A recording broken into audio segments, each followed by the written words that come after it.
Just keep talking. Yep. All right, we're going to keep talking. So we're going to be talking about Darian Mensah, Cam Vaughn. The two have a clear connection. Moving from the air over to ground control, though. Talent is on full display. And then moving over to basketball, the incoming sophomores, Shelton Henderson.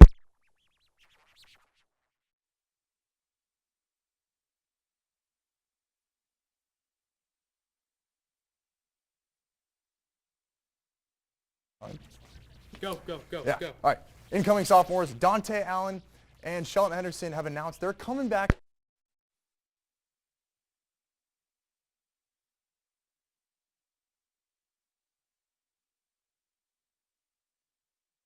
Tonight on NewsVision, building demolitions across Miami, including right here on campus, to make way for newer developments. We'll show you what's coming next. I think a lot of students through the years, it's been 60 plus years that these buildings have been up, wound up making their very best friends, fraternity brothers, sorority sisters. Plus, a new challenge to Alligator Alcatraz that is threatening to get the immigration detention facility in the Everglades shut down.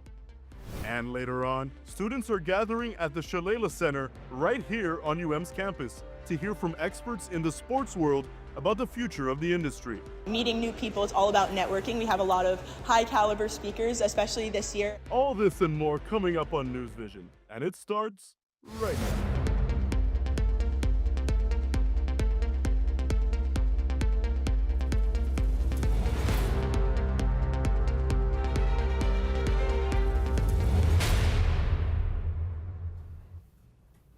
The Mahoney Residential College here at the University of Miami was built all the way back in 1958, with its identical neighbor Pearson being finished 4 years later. But soon, they'll be gone. Good evening, I'm Johnny Mustian. And I'm Mary Stos. The University of Miami is demolishing its second oldest residential colleges, Pearson and Mahoney, this summer, and will be starting construction of Gables Village Complex, which will offer more modern student housing. This week, the Mahoney and Pearson residential colleges held multiple events to honor the memories made there over the past 60 years. And Emma Balleste joins us now live from Mahoney Pearson to tell us more. Emma?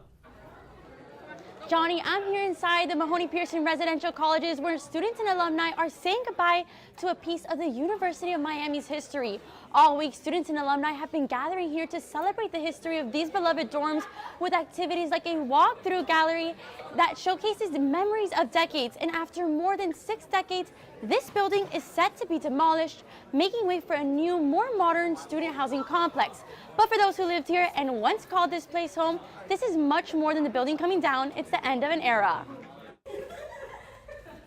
These halls, worn down by time and filled with decades of memories, will not be standing much longer. The University of Miami is preparing to demolish Mahoney and Pearson, its second oldest residential colleges, as part of a plan to build new student housing.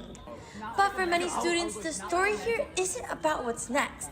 It's about what they're leaving behind. A week before school, come to find out, I don't have the new dorms. I have the ones I haven't even heard about. They're like off in the corner of campus. And I mean, I was just pretty upset. But what started as disappointment quickly became something Riley didn't see coming.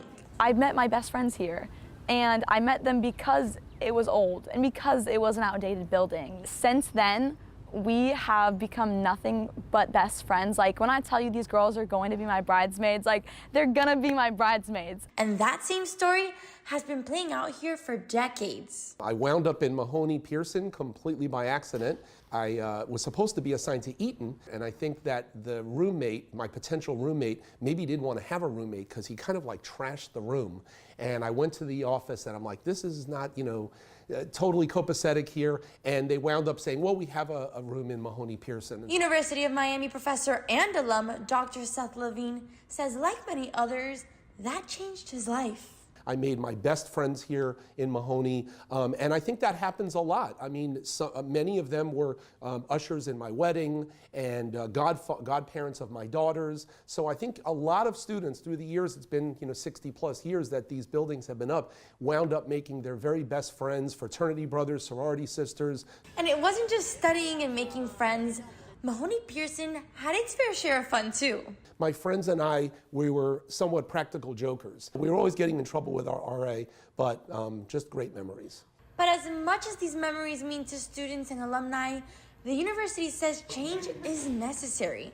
The plan is to replace Mahoney Pearson with Gables Village, a modern housing complex with more than 1,400 beds, designed with updated facilities and sustainable features. And while some are sad to see the buildings go, others say the upgrade is long overdue. It's definitely going to be bittersweet. I think I'm going to be, sad. I'll probably cry a little bit, but, all in the face of progress. I mean, I understand these buildings are old and they have problems, and Centennial's wonderful and Lakeside's wonderful. Still, for those who call this place home, the value was never the building itself. There's just something that brings people together when they're kind of forced to share this unwanted space. Mahoney Pearson has become home to me, just honestly from all the people that I get to, go home to. As the university looks ahead to the future, students and alumni say what made this place special isn't something that can be demolished. The new Gables Village complex is set to begin in summer 2026 and is expected to be finished by mid-2029. The University of Miami says that this new space will offer modern amenities, collaborative areas, and more student housing. But for those here tonight, this isn't about the building, it's about the memories made in here. Reporting live for UMTV, I'm Emma Balleste. Thank you, Emma. Miami-Dade's Operation Greenlight is back, giving drivers a chance to get back on the road legally.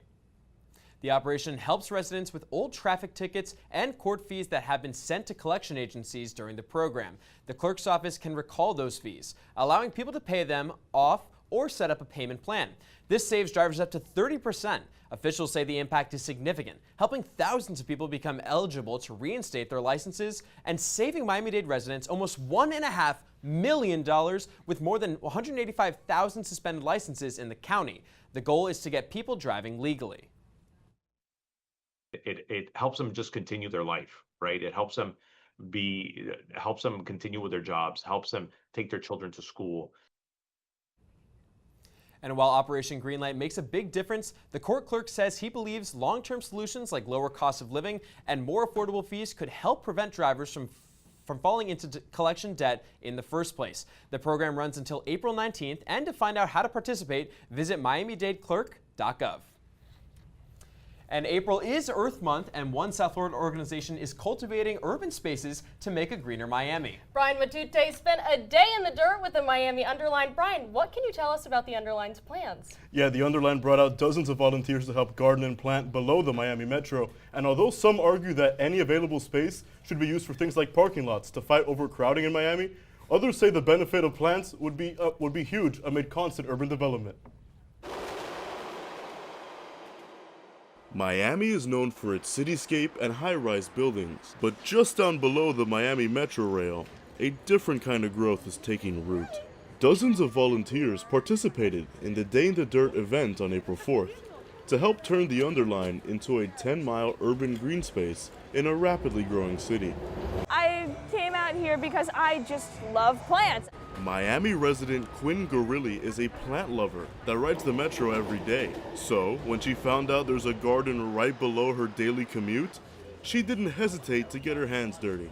So I've been doing Day in the Dirt for, I'd say, the past 3 years. With Miami quickly becoming more and more of a concrete jungle, initiatives like this are showing that the key to Miami's future may not be pouring concrete, it may be planting seeds. It's really about connecting. It's connecting neighborhoods, connecting people to transit, connecting people to each other, connecting people to nature. The project, supported by public and private funding, has already planted more than 500,000 plants in just 5 years. These plants help clean the air, cool the area, and support the local ecosystem. Like they help us get air, even trees. It's because plants grow into trees. But not everyone sees it the same way. As development continues around the Underline, some worry about what might come next. Every building that goes up is great. It has development that's needed. It has housing that's needed, especially when it's adjacent to transit. But at the same time, we want to ensure that we are creating green spaces that people enjoy. It's a tension playing out across Miami. How to grow without leaving people behind. For Quinn, the answer starts here, one plant at a time. It's really important to conserve this wildlife because Florida, Miami, this is a very unique ecosystem that you really don't find anywhere else. Volunteers like Quinn are focused on what they can control, planting the seeds they hope will blossom into a greener future for Miami. Brian Matute, UMTV. Appeals court judges have heard arguments in Tuesday in Miami over the future of alligator Alcatraz. Environmental groups and the Miccosukee tribe are suing to shut down the immigration detention facility in the Florida Everglades, claiming a mandatory federal environmental impact assessment wasn't done. Florida attorneys argue that because the facility is state-run and state-funded, federal law does not apply. Alligator Alcatraz remains open under a temporary court pause, but judges are now deciding whether to reinstate the order to wind down operations. The panel of judges did not say when they would make a ruling. The crew of the Artemis II mission is homeward bound, following their record-breaker journey to the moon. On day 8 of their historic space voyage, the astronauts took questions during a press conference from space as they raced back to Earth ahead of their anticipated return in less than 48 hours. On Wednesday, NASA released more images from the mission, including a group photo and a breathtaking new image of our galaxy, the Milky Way. The Artemis II crew is scheduled to splash down Friday evening off the coast of San Diego. All the good stuff is coming back with us. There's so many more pictures, so many more stories. And gosh, I haven't even begun to process what we've been through. We've still got 2 more days. And riding a fireball through the atmosphere is profound as well. Recovery teams will pick up the crew in helicopters and take them to the USS John P. Murtha, where they will undergo medical evaluations before traveling back to shore. Time for a short break, but when NewsVision returns, the Strait of Hormuz is closed again after opening shortly following the ceasefire between the U.S. and Iran. We'll tell you how this is affecting gas prices. Plus, we'll show you how one UM student is turning personal tragedy to lead the fight against cancer on campus. Details coming up.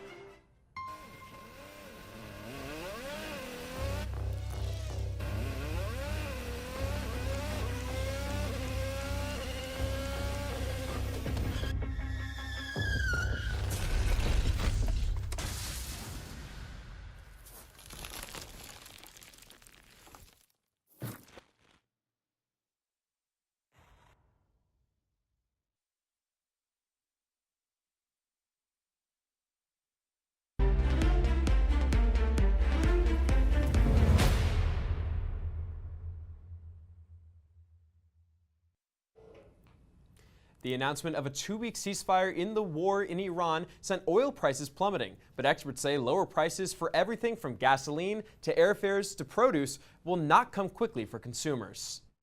A 2-week ceasefire agreement made on the condition that Iran agree to reopen the critical Strait of Hormuz was enough to push oil prices lower on Wednesday. What has been agreed to, what's been stated, is the strait is open. Our military is watching, I'm sure their military is watching, but commerce will flow. But analysts say the fragile agreement doesn't guarantee oil tankers will be on the move quickly. In fact, Iran halted oil traffic in the Strait Wednesday after Israel attacked Hezbollah sites in Lebanon. Market is still waiting to see how the vessels start to flow. The effective closure on the crucial Strait of Hormuz rocked global oil supply, and analysts anticipate it could take months to fully restore the flow and production of oil derailed by the war. It's going to be weeks and months to get the production back online.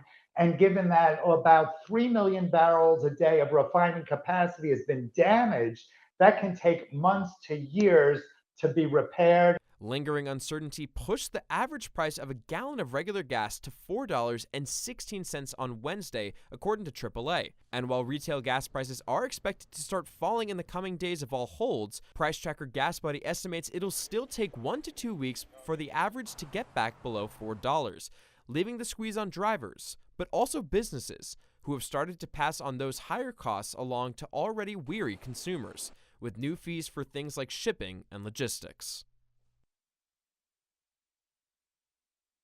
And here in the U.S., drivers will continue to see gas prices fluctuate. If tensions in the Middle East worsen, drivers should expect gas prices to rise over $4 yet again. And Mary, those gas prices have definitely been evident on my morning commute. But what's also been evident has been the amount of rain that we've been getting. Oh, Johnny, don't even get me started. I don't know if I'll ever see the sun again, but I do know someone who might know when that sun's coming back out. Student meteorologist William DePaula. Will, what do you got? Yeah, guys, it's been a really soggy week, and unfortunately, it's going to continue for the next couple of days, but luckily that sun should be coming out later on this weekend. One thing with all this rain is the temperatures have been a little bit cooler, really nice. Seeing down here in Miami, hovering right around that 76-degree mark. And as we push up the eastern coast, it's a little bit cooler up in Orlando, then Jacksonville. They're in the lower 70s and then even into the upper 60s. That's just because of all the rain that's been impacting us. It's actually kept those temperatures a little bit lower for us. Now, as we take a look at that rain that we saw today, we still see some spotty showers out there right now, but we do see some of those shades of darker green, maybe a few yellows and oranges. That could have been a few rumbles of thunder earlier on today. And that was just that heavier areas of rain pushing on through. Luckily, that rain should be heading on out of here. So if you have any late night plans tonight, should be nice and dry. But then once again, look at that. Tomorrow afternoon, just like we've been so used to this week, we see those showers popping up once again down here in Miami. And luckily, it's going to be out of here. So any late night plans, once again, tomorrow should be nice. But then early on Saturday, we see those showers popping up once again. Now this should be the last batch of rain that we have to deal with because we push throughout the rest of the day on Saturday. We see that rain starting to push on out and go further on west. Now the big thing with all this rain is it's been due to the wind. You see the wind is coming from the northeast. It's actually pretty gusty out there right now in the mid to upper 20s. That's going to persist, die down a little bit overnight, but then once again tomorrow, once we see those shower chances increase in the afternoon, we see that wind is going to be elevated once again. Now this wind is going to die down eventually as we push throughout the rest of the weekend. So as we push into Saturday and then Sunday, it's going to be a great weekend. Maybe head on out to the beach once that rain does get on out of here. Now the good thing with this rain is it's going to be putting a dent in our drought. Unfortunately, northern Florida, where they're in that exceptional drought, they probably won't be getting much relief from this rain. It's going to be more along the eastern coast. Luckily, that's good news for us down here in Miami, as we see this extreme drought is starting to get pushed further west, which is great news for us. Now looking at that 7-day forecast, we got those rain chances the next couple of days, but next week, absolutely gorgeous.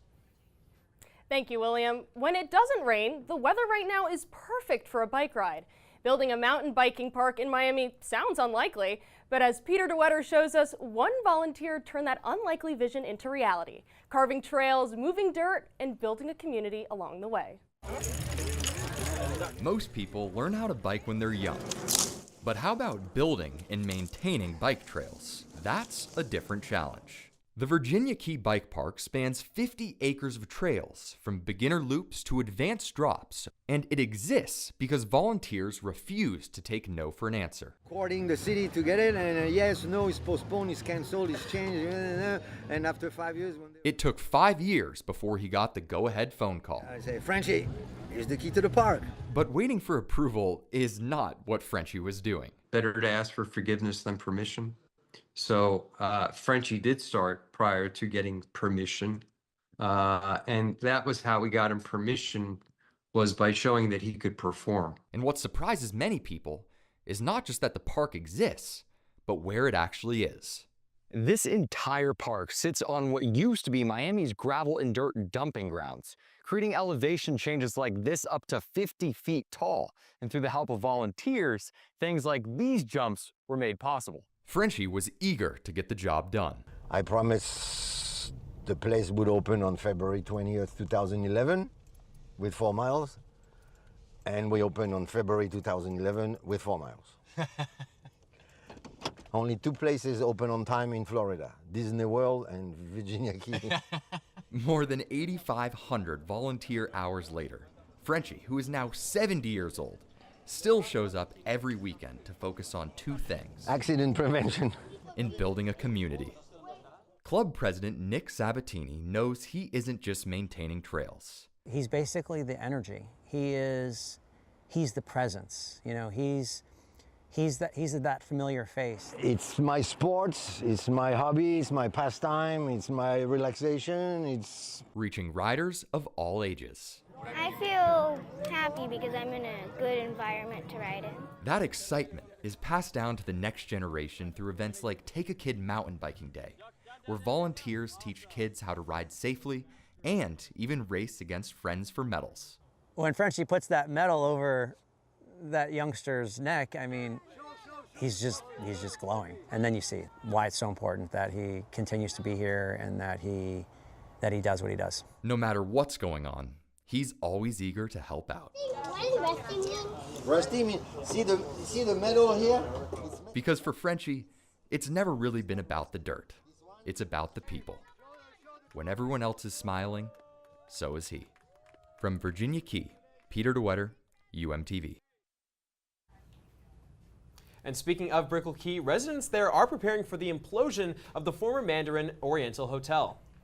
Amanda Muhammad is live there now to tell us how this will impact residents' daily lives. Amanda, what's happening? Demolition of the Mandarin Oriental Hotel behind me here is scheduled for this Sunday morning. The former luxury resort will be turned into a brand new hospitality and residential development. Now, I'm going to step out of the way here just for a moment so you can see a little bit closer. You might notice I'm not standing too close to the building, and that's because it's just been completely gutted with explosives attached to those concrete columns you see, which officials say will help for a smoother implosion. Now, Brickell Key this Sunday will be blocked off from about 7 a.m. to 1:30 p.m. and residents will not be allowed to enter or exit the island. But for residents who do plan on staying home that day, demolition advisors are asking them to stay inside, keep their doors and windows shut, and bring in any outdoor furniture. Live from Brickell Key, Amanda Muhammad,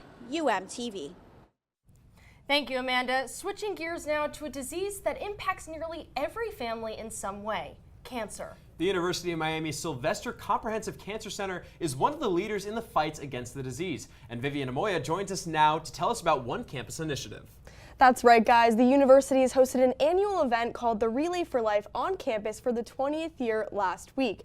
I had the opportunity to hear from one student about how this event has personally affected her and her family. For many, Relay for Life is a community event supporting cancer survivors. But for 20-year-old Adriana Bartolomeo, it's personal. It is super special just because we all have some sort of connection, so we're all kind of looking towards that greater goal of making sure cancer doesn't exist. Adriana first got involved as a child to honor her grandfather's battle with cancer. But in 2018, her father passed away from the disease. Now, she's turning that loss into purpose. When I was little, it was kind of not forced upon me, but we all did as a family. And then coming here and realizing that I was here too, I just felt that it was kind of my duty to continue the legacy and be a part of something like that. Relay for Life at the University of Miami has been bringing students together for more than 20 years, raising money and awareness in partnership with the American Cancer Society. Cancer remains the second leading cause of death in the United States, with millions of new cases diagnosed each year. This year, Adriana is leading the effort as president, organizing events, and helping raise more than $15,000. It's emotional. I'm just so proud of her. For her family, the moment is deeply personal. It makes me proud to know how much she cares for people who have cancer. She doesn't want to see anybody go through what she and her siblings went through. Adriana has raised more than $10,000 on her own, but she says the impact goes far beyond money. Cancer touches so many people, and so much progress has been made in treating cancer, but there's more to do. And so now we have more patients living longer, and now it's about how we can improve their lives and make sure that everybody's thriving after cancer. Experts say events like this help fund critical research and support patients living longer than ever before. I think it just means a lot to all of us that I'm still a part of it. Adriana says this mission won't end here, because for her, this is more than a campus event. It's a promise. The American Cancer Society hosts relays all over the country to honor and celebrate caregivers, survivors, and lost loved ones. Anyone is welcome to come and join the movement. Thank you, Vivian. And also on campus, two students have come up with an interesting creation. Beatrice Baialargi is in the studio with more. Beatrice? Two University of Miami students have raised $200,000 for an AI startup after developing the idea right here on campus. Seniors Alexander Kim and Ethan Tu created Textile AI, which is an AI tool designed to help users find important documents without having to search through files or folders. The idea came together over a ping pong table at Lakeside Village, their ideas moving back and forth before turning into a business. Last year, the team won first place in UM's Engineering Innovation Challenge. Building stuff like this and seeing so many people get excited about it and support it feels great. And it feels great because we have been able to make that impact that we've wanted to make without having to wait so long. And it's a feeling we're going to be chasing for a very long time, honestly. That early success led to a summer in New York where they built out the product and pitched investors, raising $200,000. Today, the startup has grown to a 10-person team. They plan to move to New York City after graduation to continue building Textile AI. Thanks, Beatrice. And coming up next, Hurricanes football is looking like Jurassic Park at Green Tree as the Canes enter their third week of spring practice. Also, with the NBA playoffs coming right around the corner, we will tell you which teams in the East are getting hot at the perfect time. All this and more coming up next. How do you know when you've made the right decision? It's the feeling you get in your gut. The one that tells you what's right or wrong. It's the one that says, sure, I can have a drink. Or the feeling that says, okay, I've been drinking. Now what? It's the voice inside you that says, I'm buzzed. Better leave the car when it's time to go. Plan ahead. Catch a sober ride. Buzz driving is drunk driving.